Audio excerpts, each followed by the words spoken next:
isn't it? The saga of the Eternals, a race of immortal beings who lived on Earth and shaped its history and civilizations.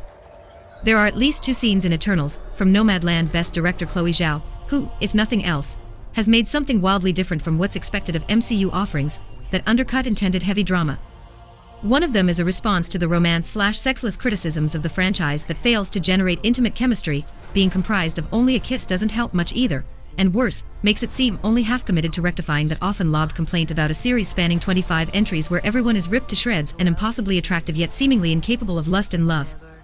Another starts as a heartbreaking monologue expressing centuries of inner pain, eliciting an emotional response. That is until this character is knocked over the head unconscious, which is played for a laugh, at least I hope, considering the contrived silliness of it all and motions of the action itself. The latter is more annoying. The romantic chemistry has far more significant problems beyond a sex scene so tame it's laughable. People are even calling it that, and genuinely irritating. It's not that the studio interference is invisible, or that Eternals is 100% free from formulaic Marvel trappings, more so sealing the deal. The experience prioritizes spectacle over a complex analysis of godlike humanity stretching from Mesopotamia BC to a post-snap world. Chloe Zhao is one of the greatest filmmakers working today. It's not her fault. She also co-writes alongside Patrick Burley, Ryan Firpo, and Kaz Firpo. The story she clearly wants to tell, and gets to tell sometimes, is infinitely more compelling than what the narrative ultimately boils down to, the same as every other Marvel movie. With that said, I would rewatch Eternals again over lesser MCU installments and some of the good ones. It doesn't always work, but it is undeniably the most ambitious Marvel movie, and it didn't need 25 other movies as stepping stones to a colossal-length grand finale, pitting religious and familial duties against one another.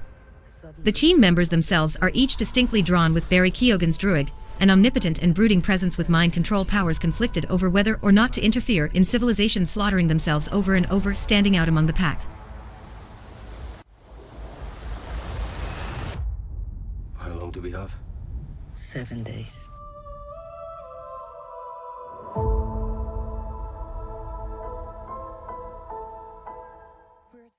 There's also Sprite, Leah McHugh, ageless like the others, eternally a teenager, and understandably at a breaking point when it comes to being left out of what life has to offer, regardless of the time period.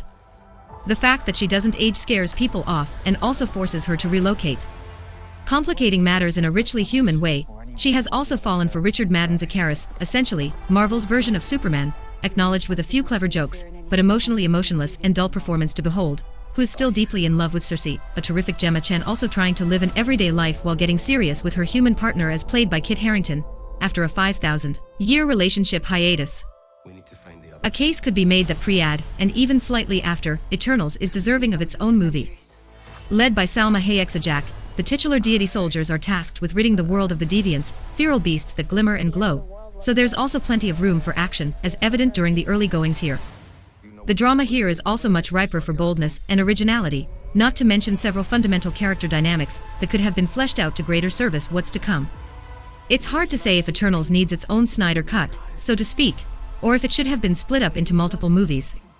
Regardless, there's an unshakable sensation that the story is flying past plenty of the plot points that provide and amplify the movie's humanity.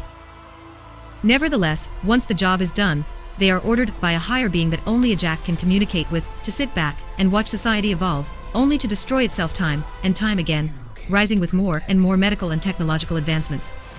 As previously mentioned, for some this hellish cycle becomes a cross too heavy to bear, whereas others stick by their faith.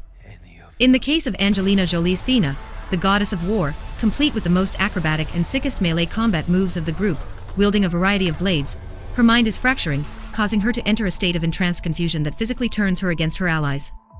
The engineer of the group, Phastos, an evocative Brian Tyree Henry, also harbors guilt seeing his inventions used to fuel wars and genocides further. Fall collection.